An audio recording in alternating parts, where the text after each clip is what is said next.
Glenn, say liar, liar, pants on fire. If someone breaks a promise or tells a lie, their pants are supposed to catch on fire, I said, wondering afterwards if I had gone a bit overboard. But lessons taught in childhood are that important. Perhaps a bit of exaggeration in my admonition would have a greater impact. It's all for Glenn's sake, after all. However, Glenn's face turned red with anger at what I said. At first, I thought it was just typical defiance, but it was something else. Why don't Mom's pants catch on fire, then? Is Mom a liar too? Why would only my pants catch on fire? Glenn, how dare you speak to me like that? Even though I had a rough past, I couldn't overlook such disrespect towards a parent. Raising my voice instinctively, Glenn, not wanting to be outdone, barked back, tears nearly in his eyes. It's true. Mom is a liar. So, it's only fair if Mom's pants catch on fire too. I'm not lying. As he yelled, he became overwhelmed with emotion. Eventually, he burst into tears, shouting, I hate Grandma. She's stupid. This left me at a loss. What should I do? As I panicked, uncharacteristically unsure of myself, I heard rapid footsteps from behind. I finally caught up. It seems she was worried and had followed me. My daughter Emerson entered the living room, freezing for a moment at the sight. A crying grandson. And a flustered grandma. To an outsider unaware of the circumstances, it was clear who the villain was. Rushing to explain, I said, It's a misunderstanding. But seriously, calling your parent a liar isn't right, is it? Oh, is that so? Apparently, Emerson hadn't heard the exchange. Stunned, Emerson listened as I explained everything without omission. After hearing it all, Emerson clapped her hands, seemingly convinced. I see. But it seems like Glenn isn't exactly lying, is he? Then, squatting down like me but with a calm demeanor unlike mine, she spoke gently to Glenn. Hey, Glenn. There must be a reason you called your mom a liar, right? A reason. Yes, a reason. Might be hard to explain reason to someone in the early grades. Can you tell me, Glenn, why you think Mom is a liar? Glenn fell silent for a moment but soon said, Wait here, and ran off somewhere. After a while, he returned, holding something that looked like a crumpled piece of paper. My name is Mahalia. I'm a self-employed owner of a small delivery service. I was blessed with 2 children by my husband, who sadly passed away in a traffic accident 25 years ago. When my eldest son, Connolly, was 6 and my daughter, Emerson, was 3. I was determined to make sure that the prejudice of being raised by a single mother wouldn't lead them to feel deprived in any way. After my husband's death, I worked tirelessly, continuing to run the delivery service he left behind. As someone who lost their husband in a traffic accident, it's an ironic twist of fate, but maybe it's because they grew up watching my struggles, or perhaps they had their own childlike thoughts about it. Connolly and Emerson never complained about our situation. Instead, they took the initiative to help me out from a young age. In elementary school, they would take on all the household chores I couldn't manage, and by middle school, they were sorting packages within their capabilities. By the time they were in high school, Connolly had decided to pursue a career with a national delivery company after graduation, while Emerson acquired accounting skills during her high school years. Connolly aimed to learn the know-how to stabilize my business, and Emerson intended to assist in managing my company after her graduation. Honestly, as a parent, I had hoped they would graduate from college and pursue their futures without worrying about my circumstances. But I can't say I'm not delighted by their sentiments, and I gratefully accepted their kindness. Despite their unity, the two actually have opposite personalities. Connolly is quiet and serious, much like my husband, while Emerson is spirited and assertive, resembling me. Yet, living under the same roof of our family home, their contrasting personalities might have played a part in keeping their sibling relationship strong to this day.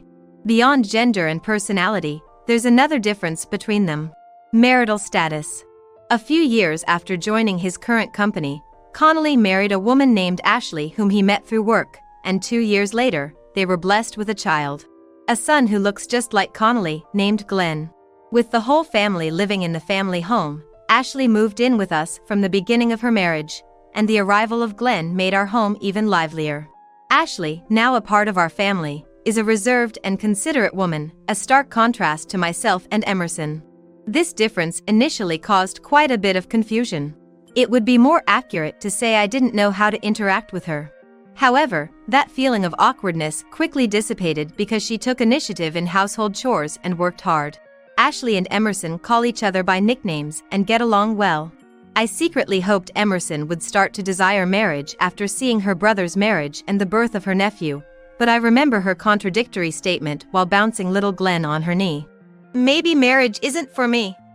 Our life seems better suited to working, and besides, I don't know how to deal with kids. Even though she says she doesn't know how to interact with them, the fact remains that Emerson takes care of Glenn whenever Ashley or I are busy, and Glenn is particularly fond of Emerson. Our family, seemingly without troubles and with good relationships, appeared to be sailing smoothly. However, none of us, except perhaps the person who caused it, could have imagined that cracks would begin to appear in our peace. It was around the time Glenn started elementary school. Suddenly, Ashley expressed a desire to return to work. Probably, she planned to go back once Glenn, who had been a toddler requiring constant attention, became a somewhat more independent elementary school student. Both Emerson and I, being work-oriented, understood her desire to work. We sent her off with our blessings. Initially, I thought she would opt for a part-time job, but Ashley chose full-time employment. Moreover, her hours were irregular, sometimes returning late at night or early in the morning. Ashley had been the one to take the lead on household chores, but with her working, Emerson and I had to take over those responsibilities.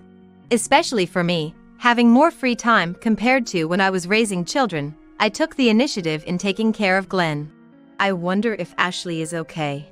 Emerson would sometimes express concern for her brother's family. Connolly often spends days away from home as a long-haul driver, and Ashley's work hours are irregular. Even though we're taking care of the household chores and looking after Glenn, there's probably worry about whether these factors might cause a rift in the family dynamics. It'll be fine. Ashley is a good wife, and she does come home, after all. That's true, but... Even though Emerson's response was vague, I understood what she was implying. She suspected Ashley might be having an affair. Don't worry.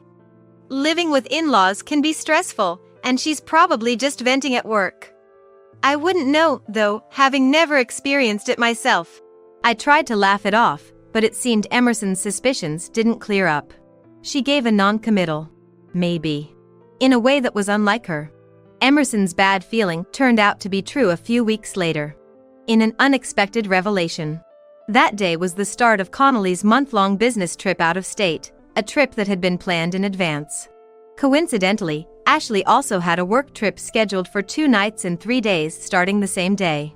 Emerson was openly suspicious, but I thought it was just a coincidence and didn't worry too much about it. In fact, I was more concerned about Glenn, since it was the first time both parents would be gone for such a long period. However, my worries were unfounded. Glenn woke up at his usual time, ate breakfast as usual, and went to school as if nothing had changed, despite his parents' absence. He would come home, throw his bag down, and then go out to play with friends until the evening, maintaining his usual routine. Just as I was feeling relieved about this, something odd happened. I find this strange. I noticed it while preparing dinner. There was something slightly off about the contents of the refrigerator. Something is missing. I looked around and realized what it was. There was only one pudding left from the ones we received from a client the day before yesterday. When I put them in the fridge, I told Emerson and Glenn. 2 each, but you can only have 1 during snack time each day. Despite this, of the 8 puddings we chilled, only 1 remained.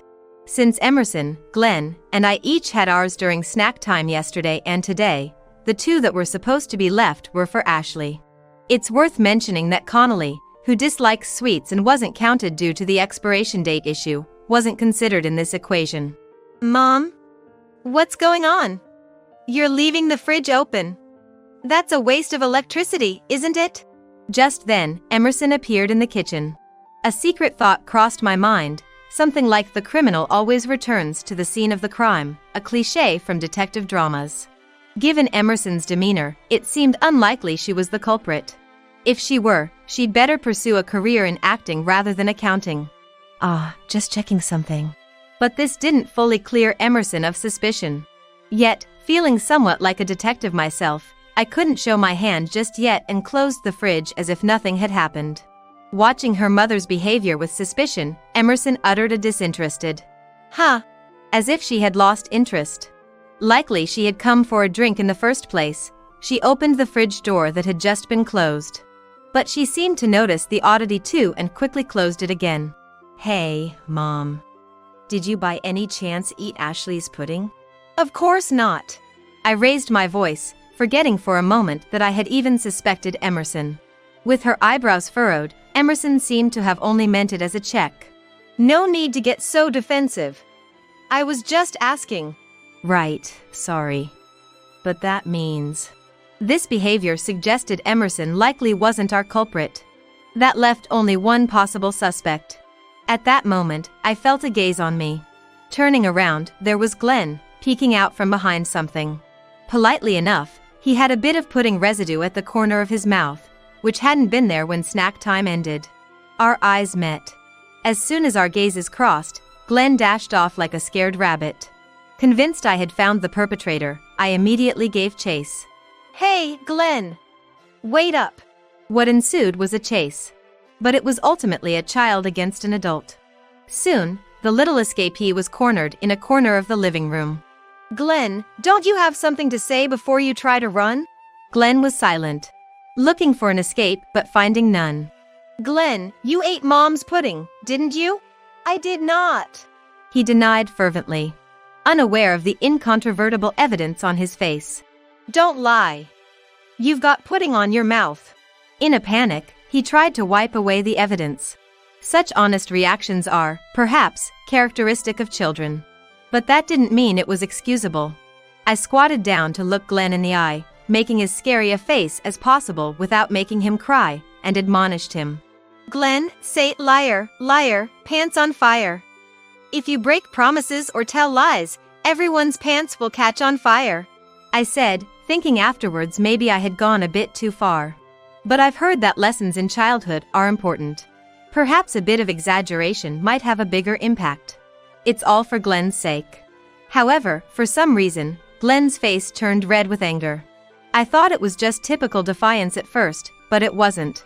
"Then why don't Mom's pants catch on fire? Is Mom a liar too? Why should only my pants catch on fire?" "Glenn, how dare you speak to your parent like that?" Even for someone with my past, I couldn't overlook such disrespect towards a parent. Raising my voice unintentionally, Glenn, not wanting to be outdone, barked back with tears nearly in his eyes. "It's true. Mom is a liar. So, it only makes sense if Mom's pants catch on fire too. I'm not lying." As he yelled, he became overwhelmed with emotion. Eventually, he burst into tears, shouting, "I hate Grandma. She's stupid." "Look what you've done, Mom, you've made Glenn cry." It seems Emerson was concerned and had followed. Entering the living room with a teasing tone, Emerson caught up. "It's a misunderstanding. But really, calling your parent a liar isn't exactly nice, is it?" "True. But it seems like Glenn isn't exactly lying either, is he?" Squatting down like me, but in a calmer manner, she gently addressed Glenn. "Hey, Glenn. There must be a reason you called Ashley Mom a liar, right?" "A reason?" "Yes, a reason." Might be hard to explain reason to someone in the early grades. Can you tell us, Glenn, why you think Mom is a liar, to me or Grandma?" After a moment of silence, Glenn quickly said, "Wait here," and ran off. He returned after a while, holding something that looked like a crumpled piece of paper. "What's that?" At first glance, it looked like nothing more than trash. Still half crying, Glenn carefully unfolded it, and what appeared made us even more puzzled. "Is this Ashley's work schedule?" Yes, it was indeed Ashley's genuine work schedule. From last month. How this connected to being called a liar wasn't immediately clear. "Wait a second. Could this mean—" Emerson seemed to realize something right away. And Glenn, understanding that his message had been conveyed, nodded vigorously several times. Mom, these red days marked off were when you said you were going to work. These are days off, right? Days off mean no work, right? That's right. You figured it out, Glenn. Emerson hugged a still nearly tearful Glenn tightly. Calmed by the embrace, Glenn smiled slightly in her arms. I stood there, stunned, as if left behind. No, maybe my brain was refusing to comprehend. Continuing over Emerson's shoulder, Glenn spoke. Grandma, I'm not lying, okay? Sometimes Mom talks on the phone with someone I don't know and then goes out to meet them. I overheard it. Even this business trip, she packed her bag with lots of pretty clothes and seemed really excited. Mom, this. Damn, just as Emerson predicted. I guess I still have a lot to learn. Frustrated, I instinctively cradled my head in my hands. Having taken over as the manager in place of my husband and determined not to be underestimated because I'm a woman, I thought I had honed my ability to judge people over decades. But it seems Ashley was the clever one this time. Even if Ashley is having an affair as Glenn suggests, there's honestly nothing we can do about it now. The only evidence we have is the word of young Glenn. If it's chalked up to a child's misunderstanding, that's the end of it. Without definitive evidence that leaves no room for denial, they could easily slip away. And if we're wrong, they might hide their tracks even more cleverly from now on. As I pondered what to do, Emerson's phone rang. Emerson, your phone.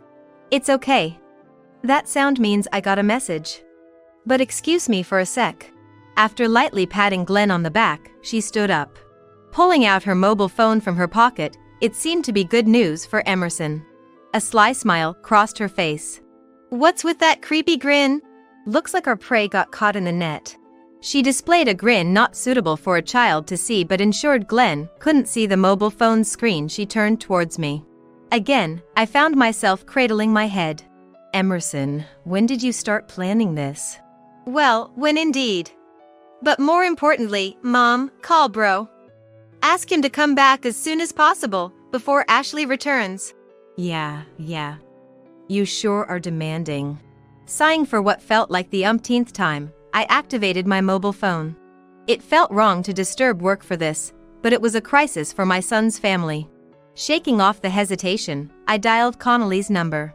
That night, an unseasonably heavy rain poured down as if foreshadowing the difficult times ahead. Occasional thunder rumbled in the distance, and every time it sounded, Connolly alternately looked towards the ceiling, accurately the door leading to the upstairs hallway and stairs. Glenn was supposed to be sleeping in his room upstairs. He was probably worried that Glenn might be scared of the thunder. The glances towards the hallway were surely out of concern for Ashley's safety, who was due to return today. Maybe I should go pick her up. This conversation was repeated several times.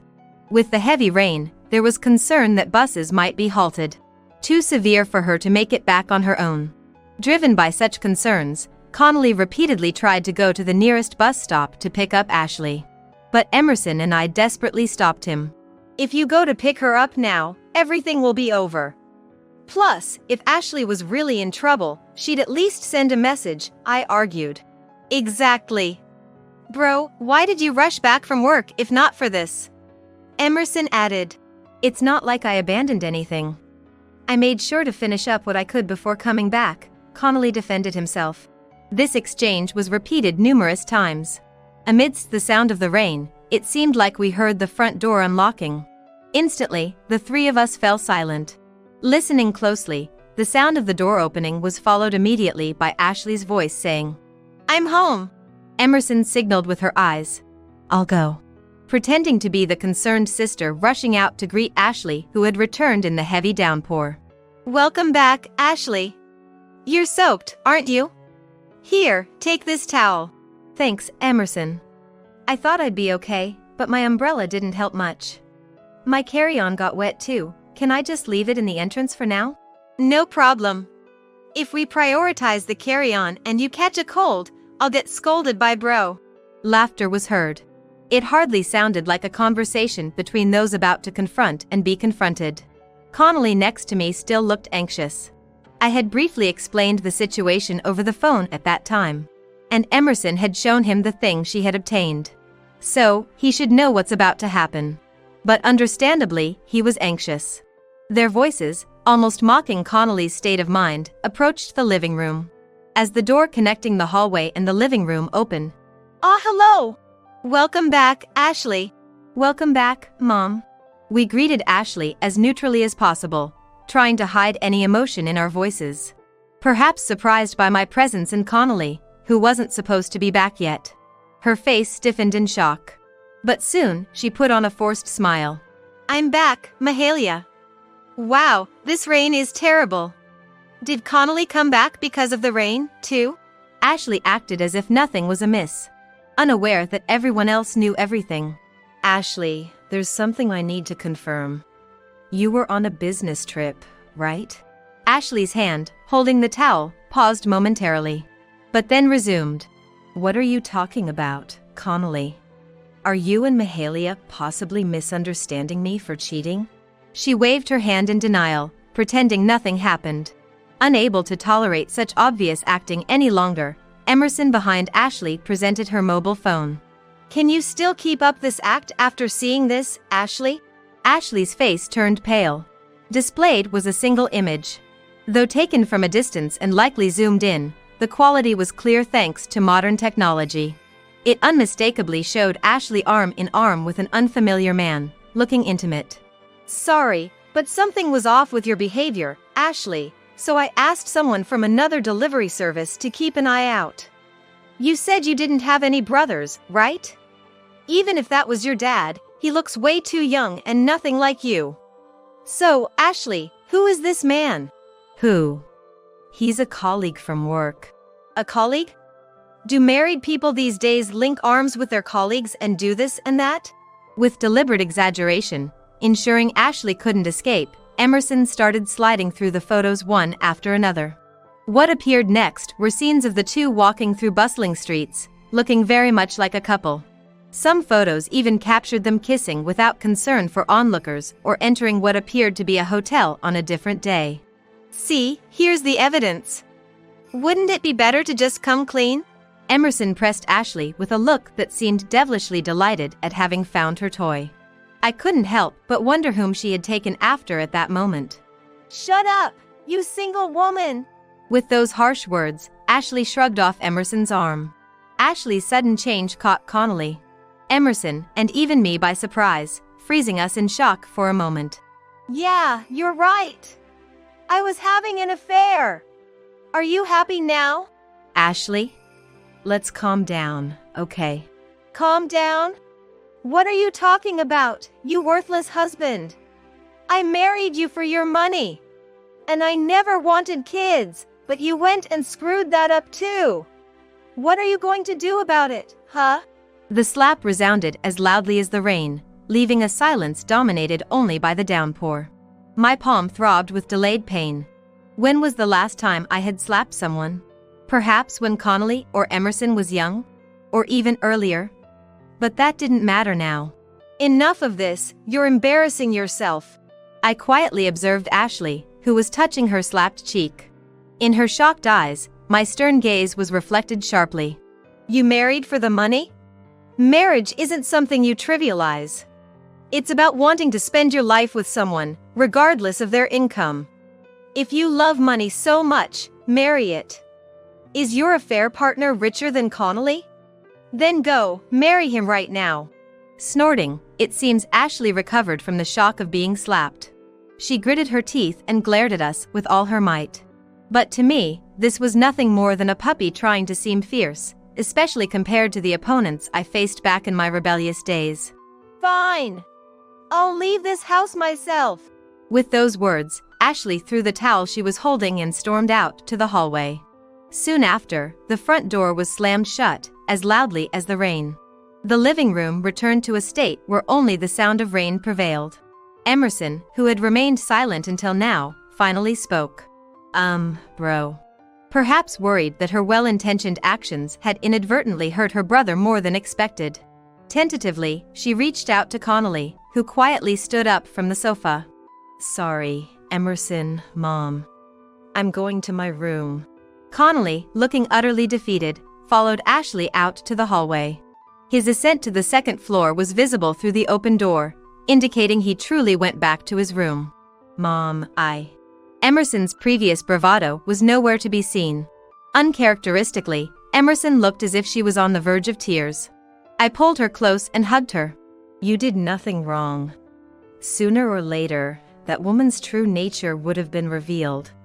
Perhaps Connolly was turning a blind eye for Glenn's sake, letting things get worse. If you acted thinking of Connolly's best interest, stand tall. The rest is up to him to overcome. I stroked her back, as if comforting a small child. Then, perhaps reaching her limit, I could hear her sobbing over my shoulder. As the rain continued to mask our sorrows, regrets, and wounds, the night deepened, marking the collapse of a family. The day after those events, I found myself at a loss. How to explain Ashley's actions to Glenn was the question. While it was Connolly's place as the parent, given his state, it was uncertain if he could explain it well even after some time had passed. Yet, whether it was my place to intervene as just the grandmother was also unclear. Sadly, my concerns were unnecessary, as it seemed Glenn had overheard the heated argument involving Ashley the previous night. Mom left home, didn't she? I heard her angry voice yesterday. She's gone to someone unknown, hasn't she? Glenn mentioned this upon realizing his mom hadn't returned home that morning. While Emerson awkwardly tried to console him, Glenn, trying not to worry her, smiled bravely and said, "It's okay, Emerson. Mom looked really happy when she was talking on the phone with that unknown person. Happier than when she talks to Dad." It seemed the child had his own thoughts about witnessing his mother's actions. Glenn had accepted reality more firmly than expected. As for Connolly, who seemed shockingly affected at that time, he also emerged from his room the next day, likely realizing he couldn't afford to dwell in sadness with his son still there. I was relieved, fearing he might shut himself away in shock. I hope this turns into a case of after rain comes fair weather. With that wish, I glanced outside the window to a refreshing blue sky, as if the previous day's rain had never happened. Time has passed since that day. Since then, Ashley and Connolly haven't met, but it seems they've officially divorced through mediation. Custody, of course, went to Connolly. There was one instance of contact from Ashley post-divorce. According to Connolly, the man Ashley had an affair with, whom she believed was single, turned out to be married with children and involved in legal troubles. Ashley, having been abandoned by him and unable to pay the compensation demanded in their divorce, pleaded with Connolly, her ex-husband. Of course, he rejected her plea. After the incident, Connolly resigned from his job and joined the company I run, despite it offering a significantly lower salary. He said he wanted to spend more time with Glenn. Though the reason involves my dear grandson, I have no intention of spoiling them. Our small company, now a trio, continues its modest operation, yet feels livelier than before. "Seeing what happened to Bro makes me think I'm better off working," Emerson remarked. Don't say that. That was just a case of choosing the wrong partner. Marriage can be good, depending on the situation. Connolly responded without pausing his computer work. "That's because you're a man. For women, it's usually about when they'll do the housework, when they'll have kids, and all the nagging from everyone around them. Just let them say what they want." "Hey, Emerson, you've stopped working." Reminded, she resumed working with a childlike "yes," and started moving her hands again.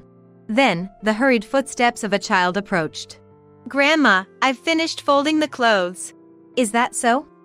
Thank you, Glenn. As I patted the head of my approaching grandson, he smiled back happily. Like Connolly and Emerson in their youth, Glenn helped with house chores when he had no plans with friends. "Well, Glenn has worked hard. Connolly, why don't you take a break with Glenn?" That's unfair. I want a break too." "You've been all talk since a while ago. Your break is still far off." "How mean." Emerson started to fake cry. Approaching Emerson, Glenn said, "Emerson, he who does not work, neither shall he eat, you know." At Emerson's exaggerated reaction, clutching her chest, I couldn't help but burst into laughter. "Glenn, where did you learn such a phrase?" "I forgot," he said with an angelic smile.